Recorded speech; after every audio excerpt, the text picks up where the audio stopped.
ABC One Television. ABC One Television. ABC One Television. Le leader en actualité. Salut Kinshasa, salut République démocratique du Congo. Nous sommes très contents pour tous qui nous suivaient de partout, en Amérique, Europe, Afrique, partout. Voilà, c'est l'heure de magazine ABC One présenté par moi, Yves Luamba. À travers cette chaîne en ligne ABC One, ici il y a un slogan, Jésus-Christ est le number one. Laissez-moi vous informer, chers téléspectateurs, toujours par rapport à la démarche de Martin Fayulu et Théodore Ngoï, de destituer le président de la République, qui est Félix Antoine Tshisekedi, et de le mettre en accusation. C'est une préoccupation pour nous. Tout ce qui est IDPS, je crois que tu auras une opinion à Bango. Tout ce qui est mouvement citoyen. Mais laissez-moi aussi recevoir l'homme dédié. Poto Mekayempe Koyoka aussi sa pensée par rapport, il y a démarche, il y a Théodore Ngoï et Martin Fayulu en demandant aux parlementaires de destituer le président de la République. Entre-temps, si le président de la République est destitué, selon l'esprit de la Constitution, c'est le président du Sénat qui va prendre les pouvoirs. Le président du Sénat qui est Alexis Tambwe Mwamba, l'un des hauts cadres du Front des Congolais pour la démocratie, avec leur autorité morale qui est Joseph Kabila Kabangi. Donc cela veut dire que destituer Félix Antoine Tshisekedi, c'est remettre Kabila au pouvoir. Quel est le passé de l'homme dédié? Il est avec moi ici. Il s'appelle Elonga, on appelle Simbote Daï. Mbote mon amboka Yves Luamba. Nabanagi d'abord une analyse, nalagi un peu trop long. Ndena début, tant on a donné un peu pour émettre opinion na passé na ngai par rapport à la compréhension sur démarche ya Théodore Ngoï. Yango na lingi pe na meka koyoka yo eta mosali na Nzambe passé na o ezali nini na makambu oyo ezali kokabola ba opinion na makambu oyo ezali ko susciter tant de réactions au bada ko senga ba destituer chef de l'État et ba mettre en accusation parce qu'il a violé la Constitution en nommant les juges Iboulou et Kilomba à la Cour de cassation, les juges qui ont encore un exercice de plein mandat à la Cour constitutionnelle. Quel est ton passé? D'abord, il y a un jeu qu'on appelle la démocratie de la pensée. Oui. Donc tout le monde est libre de penser ses culpés, mais il faut retourner toujours dans les prérogatives. Parce que ce sont des personnes qui ont maîtrisé droit et maîtriser politique. Donc, net singa dans la leçon morale européenne sabatuanate, sotangi article 27 de la loi organique, et ont sa président de la République et probabilité à comment la place soit commis. Mais sur le plan, il y a la loi constitutionnelle. Je pense que les juges de la Cour constitutionnelle sont vraiment constitutionnalistes. Donc ce sont des personnes qui ont droit constitutionnel bien. Donc déjà qu'il y a peut-être de vices, des procédures. Le président de la République a l'équipe de Baline Moko et Libanda. Ils sont utiles. Peut-être. D'ailleurs, c'était le FCC le premier à dénoncer. Hein? Oui. Là, on a Bazan a raison parce que nous sommes dans un pays qu'on appelle la démocratie. Donc, FCC pas a droit à Kobouaka ou à dans les biens ou dans les mal. Le plus grand problème est que pas à Martin Fayulu. Notre frère, notre papa Martin Fayulu. L'homme de Dieu, s'il vous plaît. Avant d'abord, le plus grand problème est que quand le président de la République sera destitué, est-ce qu'il y a Rosano destitué? Qui va remplacer le chef de l'État? Quand c'est comme si. Entre guillemets, si ça arrive. Est-ce qu'il y a Rosano d'abord? Pour interpeller, oui. La première personne où il faut constater qu'il y a peut-être l'infraction, c'est le PGR, pour la Cour constitutionnelle. C'est lui d'abord. Est-ce qu'il y a ça constaté, Yango? Peut-être demain. Peut-être, c'est une supposition. Donc, tous les bons moments. Bon, on a supposition. S'il semblerait que le chef de l'État est destitué, il sera remplacé selon l'esprit de la Constitution par Alexis Tambwe Mwamba. Quel est ton passé? Maintenant, tant que Alexis Tambwe Mwamba, ça sera pendant combien de temps pour organiser l'élection? Parce qu'il ne sera pas là pour dire, bon, si 2023, c'est juste pour 3 mois. C'est juste pour 3 mois. Donc le 3 mois, Alexis Tambwe Mwamba, Azawana, juste pour voir comment il peut gérer le pays et comment il doit organiser les élections. C'est la volonté maintenant de la place de Martin Fayoulou. C'est ce qu'il a toujours voulu. Le président de la République a travaillé 2 ans après l'élection. C'est la même pensée de la Mouka et de l'FCC tout consort. Quel est ta passé état l'homme de Dieu? État l'homme de Dieu, je ne suis pas surpris d'abord, parce que j'en savais que notre président de la République actuelle, il n'a rien à faire. Et il a aussi piloté. De 5 ans. Le peuple congolais a la calme à Lukalunganzambe. Pourquoi? Parce que le pouvoir, la manière dont exercice est bandé les laki, éternel Dieu a ça qui déjà mon Congo. Il y a illégitimité. Oh, Martin Fayoulou qui criait. En fait, la Cour constitutionnelle, la CENI, qui est le président de la République, c'est Félix Antoine Tshisekedi Tshilombo. Qui suis-je? Pour le Bakaza, illégitimité. Bon, pourquoi que dans la loi spirituelle, okay. Quand je vois la spiritualité de mon pays, ce qui était dit par rapport aux prophéties, c'est pas ce qui arrivait. Non, il a prophétisé. Ce qui doit dire que tu as combo ya bato, nambo to ma bato. Mais na osenga bato ba tende ko tanga la prophétie, oh éternel dit après ça qui va parler moloto. Oui. Voilà. Non, on peut éclairer, mais rafraîchir son mémoire. Na meki ko zonga muke, na pratique kaka. Alors nini pona aller moloto. Peut-être bato ba meki ko bunga, mais ko rafraîchir son mémoire na bande gonyo so ba Hollande biso. Pour que le Congo regagne la paix, il faudra avoir un président chrétien. Mais Félix Atsagiba, s'il vous plaît, écoutez s'il vous plaît l'homme de Dieu. Tout le monde a dit événement les gars, il a un stade de martyrs. Il a consacré le pays entre la main du Seigneur. Et c'est suffisant. Et pas les chrétiens, qui tant qu'on bâtir hôtel à Jésus-Christ. C'est une bonne chose, après que l'on a la mesure sanitaire et état d'urgence, à bâtir hôtel, il y a des mots qu'on appelle Achera, le bar. À beaucoup hôtel à Jésus pour bâtir il y a Achera. Dans la loi spirituelle, ils ont renversé la donne. Et puis ça a des conséquences graves dans ce pays. Qui connaît? Donc quand il a une mesure d'état d'urgence sanitaire, tant que l'église et tout ça, mais la levée, il y a une mesure d'état d'urgence et progressive, mon frère. Pourquoi pas tozonga qui na messe et action de grâce, to reconnaître Nzambe parce que yende muta épargné gimboka on a coronavirus. Il a fallu tout maintenant kotonga hôtel, il y a des mots qu'on appelle Achera. Donc, papa, est-ce qu'il y a un problème à non, il y a la politique, hein, la politique a botamina dans la spiritualité. Donc, ma babe on soit destitution et outine na makambuya, ba mesure d'état d'urgence donc à la place des églises, ba bandaki d'abord pour la lever. Ouverture et baba. Na lobby bongo te que il sera destitué à cause de ça parce que tous avons raté ma supposition. Oui. Et comment ma affirmation s'il vous plaît. Problème journaliste vous a compliqué. Au moment où tu continues à terrain mo vous se perdre, lobby la mo commis hyper crime.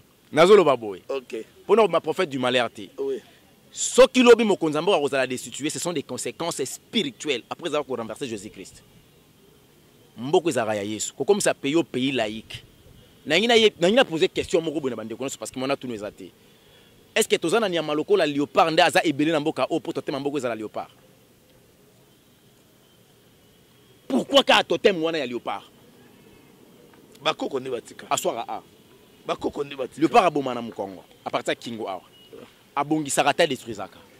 Le président de la République chrétienne, église de réveil, il connaît le principe spirituel. Et si quelqu'un a un conseiller spirituel, il va aider.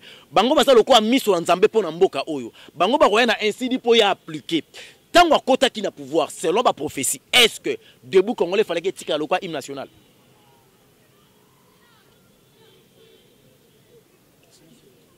Il fallait changer. Non, que la spiritualité d'abord ta politique. Mais maintenant, regardez la politique, on comprend place Nini et Botami. Et puis, jarni la spiritualité, boti politique. C'est là où les problèmes, ça se pose. Nous, les hommes spirituels, autant dans la spiritualité propre, il y a éternel Dieu, à travers son fils Jésus-Christ de Nazareth, balingi bisoté pour aller chercher des maïkari, des roses croix, des cancars.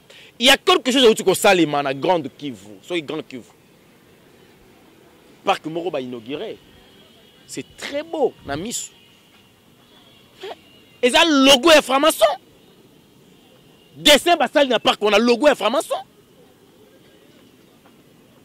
Donc on a ils ont là que ça malement que le pays bah est-ce qu'on appelle l'hôtel et franc-maçon.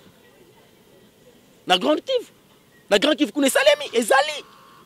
Non tin de lo image wana mona siège national à franc-maçon ezawap. Ah on a beaucoup. Té na monde. Je pense à Londres. Voilà. Mais à Londres, là-bas, il y a l'émergence, il y a le développement. Mais il n'y a pas le développement. C'est parce qu'il y a subalterne. Tant qu'il n'y a pas de maître, on peut instruction. Vivre dans la pauvreté. Au côté de la pauvreté. Nous avons la peuple. Parce qu'il y a subalterne. Nous avons le bâtiment. Bangonde baba chef ya bato nyonso bakenda koluka bangoti. Yo soki na nganga eso so fana mabela to za oza DG soki wa po fana mabelete. C'est ça.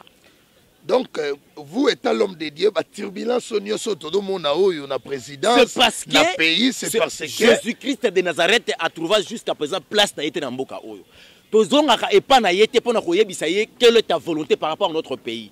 Le problème de ce pays, ce n'est pas un problème intellectuel. Parce que nous avons des hommes scientifiques, des hommes intellectuels, à niveau ya mabe na mboka o. Batangi batrido 1, Vital Kamerhe par exemple. Ake ko défendre thèse na pays ya Socrate, papa. Na Grèce. Toyebi batrido. Ba professeur Laurent ba Edi Mwanzo. Ba professeur lokola ba professeur lokola ba Mulu Mbakati. Il y a des professeurs dans Mboka Oyo. Il y a ba jeté mutu lokola Augustin Matata Mponyo, hyper en intelligence. Mais leur intelligence quand on arrive pour l'application, c'est la spiritualité qui pèse.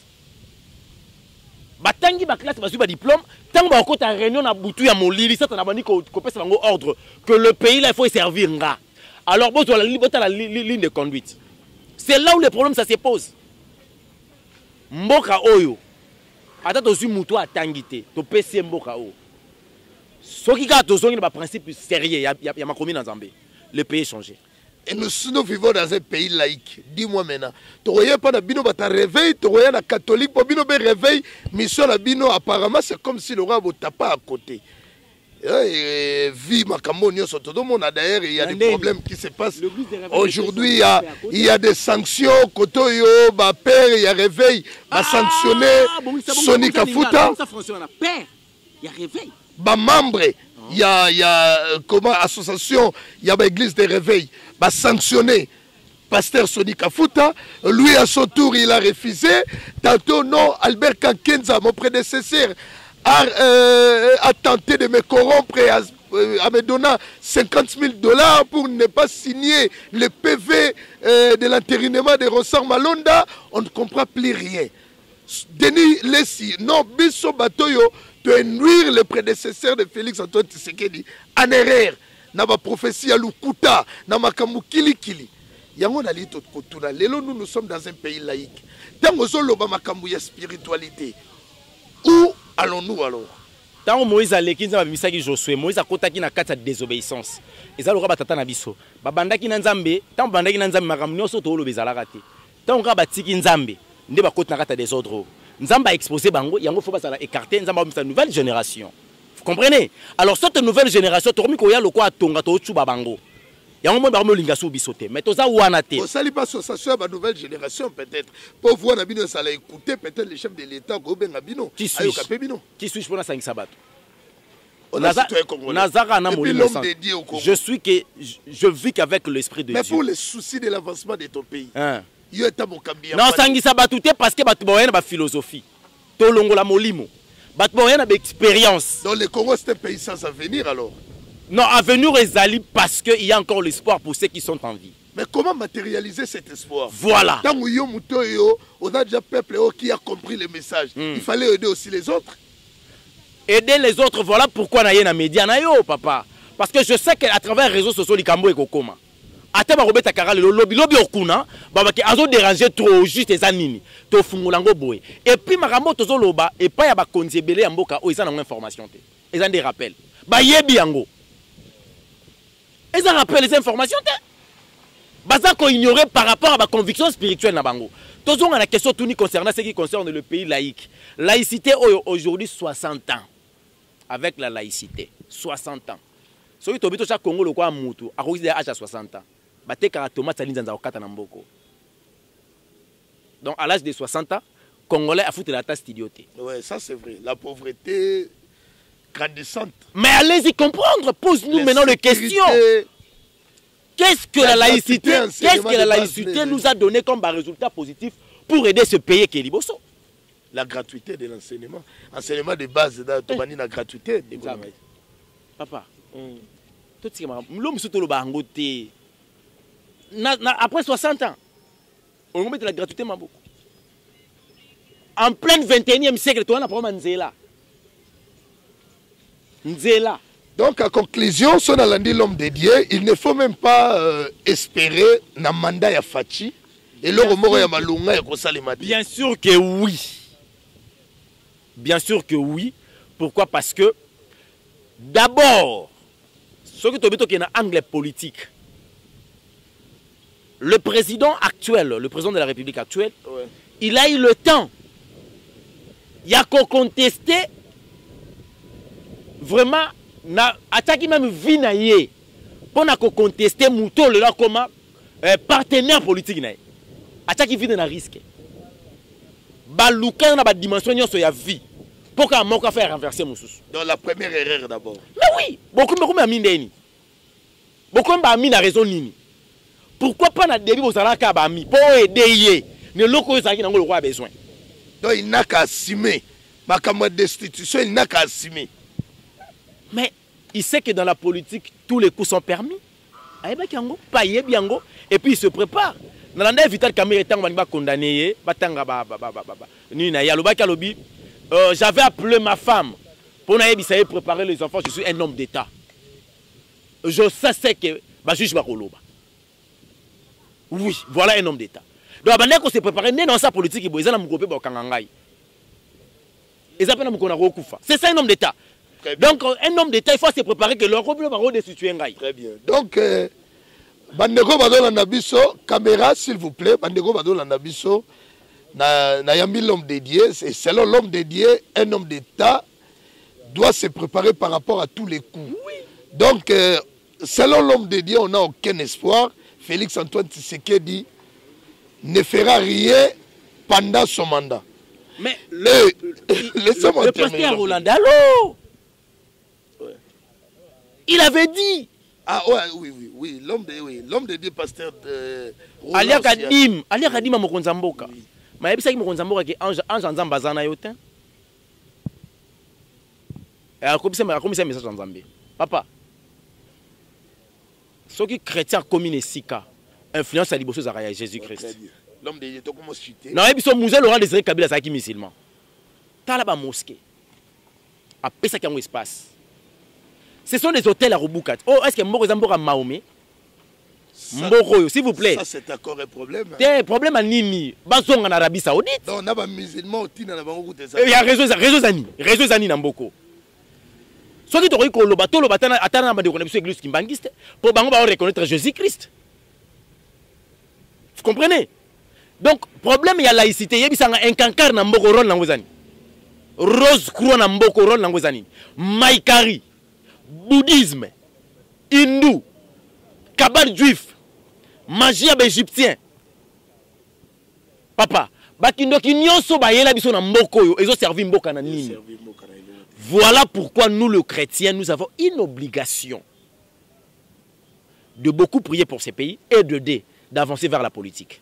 Très bien. D'avancer vers la politique. Au cas où le chef de l'État est destitué parce que Théodore Ngoyi continue toujours dans la démarche. Il a avancé dans la politique. Quel est votre avancement que vous poussez pour l'émergence étant l'homme dédié qui a un œil aussi pour la politique de ce pays? Il faut donner toujours l'espace au Seigneur Jésus-Christ. Il faut considérer les hommes de Dieu et la valeur de l'Église dans notre pays. Et on va la matérialiser comment? Ce sont des stratégies. D'abord, il y a l'État, vous doit pouvoir. Vous, l'homme de Dieu étant spirituel par rapport, il y a message au Nzamba Pessio. La manière dont l'homme de Dieu peut prendre le pouvoir dans ce pays et changer Non, là, c'est facile. Les politiciens qui ont fait la campagne, ils ont fait la campagne d'évangélisation. Ceux qui il faut non, il faut que le peuple congolais. Ceux qui comprennent que Jésus-Christ comme Seigneur. État spirituel n'a pas changé. Ceux qui ont bongwani et loko Kabila lela que n'a pas changé un homme congolais. Un homme congolais a changé dans la spiritualité. Pour ceux qui ont la classe, papa n'a pas niki ne kangami. Ba représentant na bino na rassemblement. Ya bisote ya. Ba représentant na bino l'homme de Dieu kozala nani. Bato nzamba ko léguer basala wana parce que tout le monde a la habilité à kende ko servir nzambe. Non, mais selon vous pouvez citer 5. Et ça bato ba yebani te. Attends comme longo yebande. Mais beaucoup ma populaire ko babino bo yebani te. Entre-temps, campagne politique et il faut être populaire. David Azara na kata samba étant berger yebana raté. Ya bayane kutu ba yebana ko léguer. S'il vous plaît. Si vous David a élection. David a commis roi, ba pesa ka la roi ya Hébron. Avec le temps, il y a les 11 tribus comme il dit. Il y a le suffrage indirect. C'est-à-dire la population. Il faut pas y aller. Il y a ma fout à ceux qui n'ont pas ça. On a posé la probabilité. Il y a bateau qui font ça. Bateau le peuple congolais. Il y a un qui m'a dit Kakenza. Papa Batouana ba yebi ke makambo to lo ba ba lingango te et puis baza crédibilité pour gérer mboko sur le plan spirituel et sur le plan ya gérer mboka na wana papa tout ce qui va faire Zamina to bien ngade ni les surtout les ba kombo no so tanga wana abimisa ba vérité ba na ko bunda likolo mbongo o morazo abi yo nana nga beto kuna ba responsable parce que gérer l'esprit à bateau. Et puis, tu me souviens d'un milieu, tu vas aller prier, tu vas aller milieu, tu as commis un homme vrai. Papa, le plus grand problème, c'est que tu combo au la bisoté. Baza ba kulutu, baza ba ene, oyo bayaki avant, basala ki effort. Tangu bango bayaki, et l'autre sali ki baye bana. Yo ranse la gini. Bayaki n'évangile pire, bayaki na système yako démontrer la puissance de l'esprit à partir d'un miracle. Basali ba campagne, ba hôtel, ba koka, ba avec les ba omona, ne comme bango zaki nommé. Comment on est tout le monde? Voilà pourquoi on a promis à disciple. Moutombo ne participe pas dans ma bangoana. Lui, ça va quand même. Moutombo des ministères, amen. Nanine. Non, lui, il n'est pas inclin dans ma bangoana. Même si tant que la présidence, Moutombo n'a jamais été parti. Lui, ça va au moins être rejoyé, lobby te soutenir, étant un homme dédié et pas bimi président de la République. Ça est 5 ans.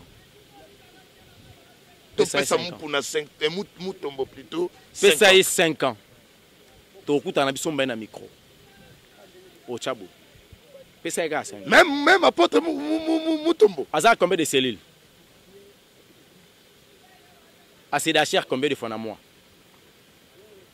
Oh ça va, j'ai ton déni papa. Pour qu'on fasse des moutons moraliaka. Il n'y a pas de cellules, c'est pas ça. Yo ebi voici l'homme, le roi Moussa dans l'église. Bon, on va prendre maintenant l'homme qui défend la population éveil patriotique avec Pascal Moukouna. Où tu es la victime de la prison, les lots passent à Libanda. Et pas de continuer toujours dans ma démarche d'éveil patriotique. Avec Moukouna, ça pourrait aller alors. Pour nous rebattre la papa battuté. Donc même à ce cas, il n'y a aucun espoir. Bateau encore là, ça pèse au Congo. Le problème est que nous avons fait bateau au Congo. Et l'autre, c'est que nous avons combo bakoman liboso portail chien méchant mboa ça kufa. Tout ça ce qu'on a image à somo ya mboa za la wana. Conclure na dossier on to reçoit nani alors. Bateau ezana mouton kolo pesa mandat. Papa. Non yebisa yo biso bandimi. Tant mususu le to zana yo boy. Todo comme fatigué l'homme de. Tant mususu le to zana yo eza lobi ndeyo. Tu sais. En 2015, à Mokonzambo, actuel, a été que en 2019, c'est lui qui sera le président de la République. En 2015. Mais attention. Et puis il est le fils de Sphex. Etienne Tshisekedi Wamulu. Il y a un des qui garantit comme c'est Monzambo. Il y a Bunda qui est Tatana. Tatana Bunda qui est comme président de la République. Et ça l'a cas, Bango Bato Bato ou Tanaba Fadi. Il a outé par papa na Moussé Saoul. Félix a outé par papa na Etienne Tshisekedi. Wana ngelo bani. Bango kakati. Mobuta utape nani? Adaki na bureau ya Lumumba. Boyo komi kuna. Nalingina lobana yo boye. Le Congo c'est un pays de Dieu. Le choix de la personne qui va gérer ce pays, c'est le choix de Dieu. Et Nzambe so kasali choix muto changeant wazati. On sa koluka côté mais la volonté ya Nzambe akuta na Nzambe yemoko. Très bien. Donc, papa batela kimia. Mboko ba chrétien ba ko dirigeango. Au moins richesse nyonso nkolo eso tana mboka o. Ba congolais ba ko bénéficier nango. Sophonie chapitre 3 verset 10. Bande kwa zo atteint kotanga yango. Philadelphie aura tena ba chrétien, Philadelphie donc siga o Martin Fayulu ba welela ki pouvoir na Félix Antoine Tshisekedi, c'est déjà un pari raté selon l'homme de Dieu. Bon, maintenant, selon Yom tout le monde Philadelphie. Non, mais ce sont des chrétiens de Philadelphie. Ce sont des fidèles, il y a l'église Philadelphie, pas de chrétiens. Très bien. Parce que les chrétiens, le christianisme, carte d'identité, aimez-vous les uns les autres, pour que le monde sache que vous êtes mes disciples. Quand il y a la haine là où les chrétiens vivent, ça signifie qu'il n'y a pas de chrétiens. Entre les deux, qui y a la haine, Martin Fayulu et Félix. Mais tout le monde a complexe de Caïen. Pourquoi il y a un gâté? Et ça, ça va, ok. Bon, maintenant, Tokomina Souka, en résumé, qu'est-ce qu'on peut retenir selon vous, étant l'homme de Dieu, sur cette démarche de Théodore Ngoye, de Martin Fayulu, de mettre le chef de l'État en accusation? Nalingo, ça a résumé. Papa Namoukousse, Martin Fayulu a joué bien sa carte, étant opposant. Le rôle d'un opposant, c'est aller bousculer la personne qui a au pouvoir à distraire pour avoir le pouvoir à travailler. Pourtant, on regarde devant Nabila Boy, c'est le travail Martin Fayulu, un bon politique. Donc, à jouer carte naïe. Et là, on a Martin Fayulu parce qu'il y a un poste à distraire pour le beau peuple congolais. Mais lui-même, il sait. Il sait. Il faut élection à la tête. Avec l'élection aux alatés parce que ils ont mandat, ils ont une transition, mandat sa Kabila, ceux qui n'y a pas père à l'obaka tout consort. Papa, tant que vous avez un moloko, charge ta la makolonae. Sinon, à bouka na makonanzela. Nani moloko. Na yebite. Ça va. Ndeko Théodore Ngoye. C'était pasteur. C'est un homme de Dieu. Le pasteur. Kolata abatu kombo ya Nzambe te. Nzambe Dieu nous benga c'est un créateur. Toza bikelamu, toza ndemona nzeta manga. Et loko yelo bisabiso parce que toi no baba baté et dédé toi na moi souffle. Soit tchebwe esili. Kolata kokola muno sote kombo un homme papa un homme de Dieu. Et ça c'est mais mboko to respecter Nzambe te ya solo. Lobana yaza pasteur tokondima. Pourquoi retirer qualité ou non? Ba démarche banda makamba ba élection. Tout le monde a place en Nzambe te. Attends ba discours na. Ah bah to luka place à Jésus-Christ na ba discours na te soutenir chrétien. To comment que yete Nzambe na tindaki. Papa na mboko yo soki tozwi kaka émotion totie liboso pour ce pays to nous on rasima makambo nyonso mokonzi mboka lobaka na discours avant comme ma place waza lelo aujourd'hui 2 ans donc 3e année est-ce que comme ta 5 est réalisé FCC, FCC na akanga mene poani. Pour yeba ki ba otchaile blocage. Ayeba ki bateau ba faire échouer mokonza bango pendant 18 ans, est-ce que va permettre ngai na avancer pendant 5 ans?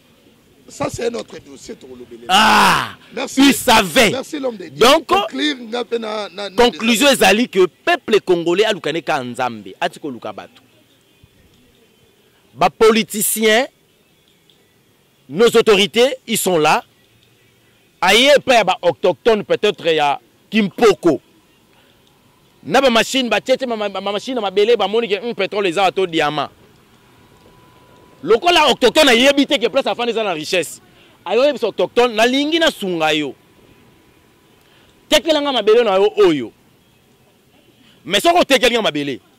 Non awa ka na tongelo école ba no ba otango fele. Non tshelo église catholique pour une oluka pe Nzambe. Na kosala pe mo entreprise moko ya mukie pour permettre ka yo pe osa musana o ya bilanga bien. Olo sufara na Congo na ya na tracteur. Autochtone na tekeli politicien mabele. Nasuka nango comment muto parti politique nanga zwa polo. Omoni muto azana pouvoir a gérer mboka mabe. Soke yindi faut ko bima yo revendiquer ngate yo bima. Mukola liwa yo kufi mukola pouvoir ngana komi. C'est ça. Merci l'homme de Dieu, merci vraiment, c'est très très très important. Je crois qu'un petit message à Bandegonio sur Balandi et puis on a des annonces rapides. Makambo to mona lelo na mboko ebanda lelo te. Mon bout oza pouvoir parce que ba politicien baza ko kamusala te. Mbala moko boye l'armée récupère le pouvoir. Bang. Ce sont des pièces ou des coups aux alaki déjà bien préparés. Au moins le problème il y a ba continent biso eza que tant ba kendaka na conquête du pouvoir. Bazalaka trop visé na conquête, ba tena compte à conservation te. O comment on conquérir? Et comment conserver un. C'est là où les problèmes ça se pose. Parce que ndeko to benga ndoki Kabila. Tant que ça en conquête, alors tenir compte qu'il n'a pas pu échouer. Maintenant n'a pas concevoir. Le loi dit ndoki ntamim tamayele.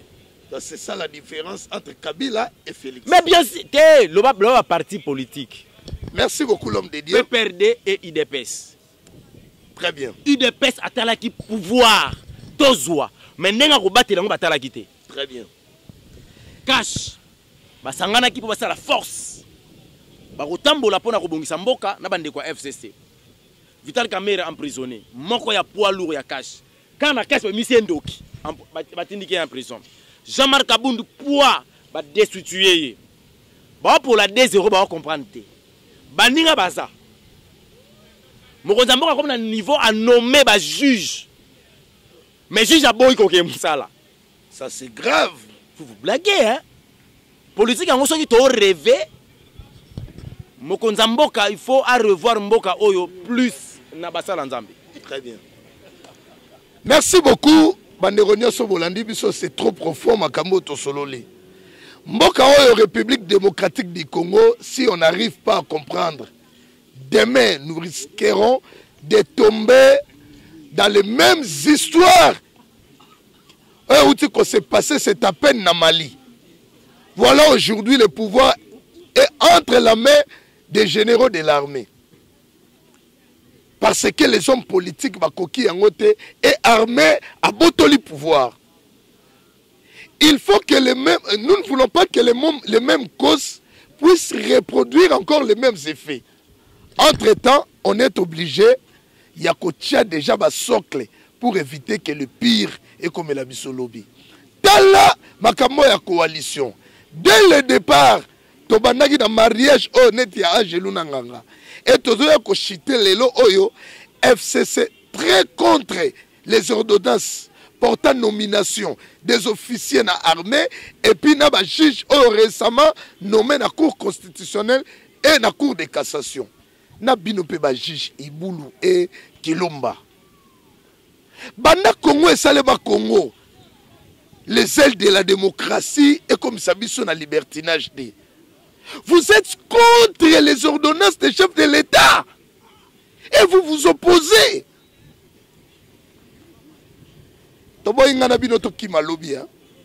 Que le pire arrive.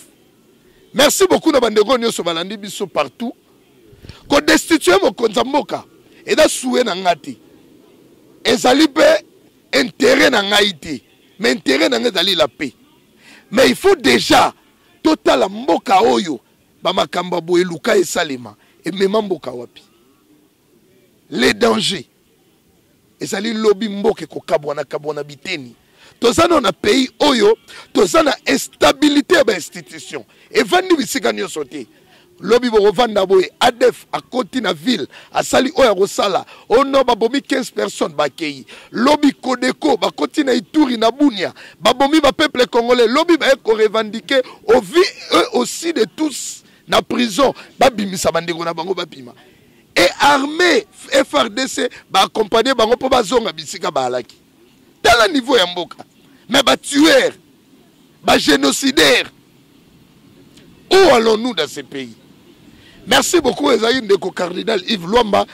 Je voulais très bien vous dire une chose, chers internautes.